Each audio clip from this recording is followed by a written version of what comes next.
13.1 का first question है। तो कह रहा है दो घनों जिनमें से प्रत्येक का आयतन कितना है 64 सेंटीमीटर क्यूब, ठीक, के संलग्न फलकों को मिलाकर एक ठोस बनाया जाता है, ठीक। यानी कि दो घन है, आप घनों को जानते हो, मैं आपको चित्र के थ्रू समझाता हूँ बना के, ठीक है, फिर आपके डाउट और अच्छे तरीके से क्लियर हो जाएंगे, ठीक। तो जैसे सबसे पहले हम बना लेते हैं दोस्तों दो घन। तो घन किसके आकार के होते हैं? घन आप जानते हो फ्रेंड्स, घन होते हैं हमारे वो पासा होता है ना जिससे हम लूडो खेलते हैं, ठीक है, वो लूडो जो होता है वो हम लूडो का पासा जो होता है वो हमारे घन के आकार का होता है, ठीक है।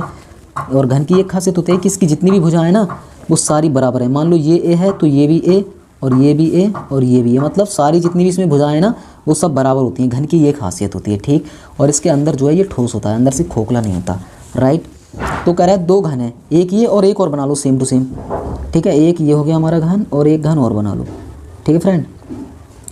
तो हम एक घन और बना लेते हैं। तो जैसे हमने एक घन यहाँ पर और बना लिया, ठीक। तो इसकी भी देखो, अब हमें इन दोनों घनों का आयतन कितना दे रखा है, यानी कि देखो ये क्वेश्चन में बोल रहा है हमसे कि दो घन जिनमें प्रत्येक का आयतन, यानी कि इसका आयतन भी हमारा कितना है, इसका आयतन भी हमारा कितना है 64 सेंटीमीटर क्यूब, और इसका भी आयतन कितना है हमारा 64 सेंटीमीटर क्यूब, ठीक। तो 64 सेंटीमीटर दोनों का आयतन होता है, यानी कि इनकी दोनों की भुजाएं भी क्या होंगी दोस्तों, बराबर होंगी, ठीक।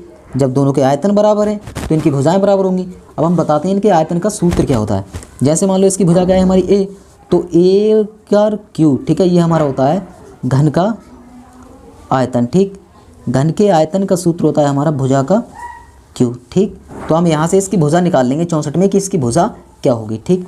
तो हम जानते हैं घन का आयतन हमें कितना दे रखा है 64, इस साइड से लगा दिया, और भुजा क्या मानी हमने ए क्यूब, ठीक।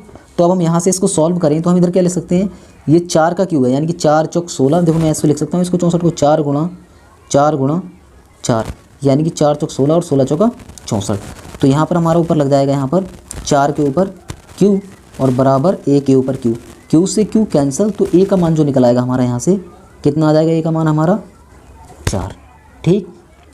तो यानी कि जब हमारी फर्स्ट वाले घन का आयतन 4 है, अब फर्स्ट वाले की भुजा हमारी कितनी है 4 है, तो सेकंड वाले की भी 4 हो जाएगी, क्योंकि ये क्या है दोस्तों एक दूसरे के इक्वल हैं, ठीक है। दोनों का आयतन समान है तो इनकी भुजाएं भी बराबर हो गई, ठीक। अब ये क्वेश्चन हमसे कह रहा है आगे को, देखो क्वेश्चन कह रहा है कि संलग्न फलकों को मिलाकर एक ठोस बनाया जाता है, इससे प्राप्त एक घनाभ का पृष्ठीय क्षेत्रफल ज्ञात कीजिए, ठीक। तो इससे क्या मिल रहा है हमें, घन प्राप्त हो रहा है। अब मैं घन बताता हूँ, घन बना रहे हैं हम इन दोनों को मिलाकर, ठीक। तो इन दोनों को हम मिलाएंगे कैसे, जैसे ये है और ये है, तो हम इसको मिलाएंगे तो घन जो है वो हमारा एक ही बनेगा, राइट। यानी कि इसको हम चिपटा देंगे आपस में, दोनों को मिला देंगे तो कुछ इस प्रकार का हमारा घन बन जाएगा, ठीक है।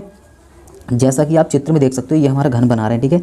इन दोनों को मिलाकर हम एक घन तैयार कर रहे हैं, तो ये हमारा घन बन गया। तो देखो इसकी भुजा कितनी थी हमारी 4 और इसकी कितनी थी 4, तो दोनों को मिलाया तो यहाँ पर मान लो ये यहाँ से 2 टुकड़े जुड़े हुए हैं, ठीक है।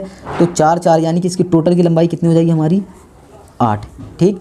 बाकी ऊंचाई भी इसकी सेम रहेगी, क्योंकि ऊंचाई तो पूरी है, क्योंकि हमने क्या किया है इन दोनों को ज्वाइंट किया है केवल, और करना कुछ नहीं, केवल इन दोनों को क्या किया है हमने ज्वाइंट किया है, ठीक। जब इनको ज्वाइंट किया है तो इसकी लंबाई बढ़ेगी केवल, कितनी हो जाएगी 8।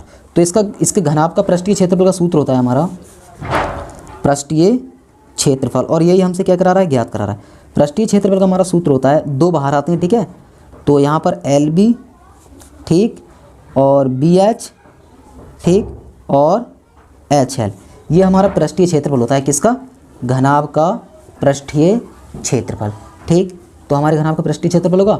अब हम जानते हैं गाइस इसकी ये वाली 4 यानी कि घन थे पहले, तो घन की प्रत्येक भुजा कितनी थी 4 4 थी, ए 4 4 यानी कि उसकी भी 4 4 थी।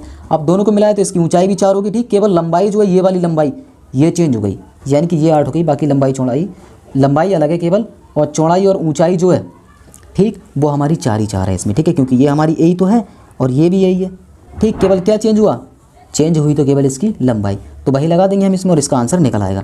तो 2 हमने यहाँ पर लगा दिए। L का मान कितना हो गया 8, क्योंकि दोनों को मिलाया था ना 4 4 थी तो हमारी 8 हो गई, ठीक।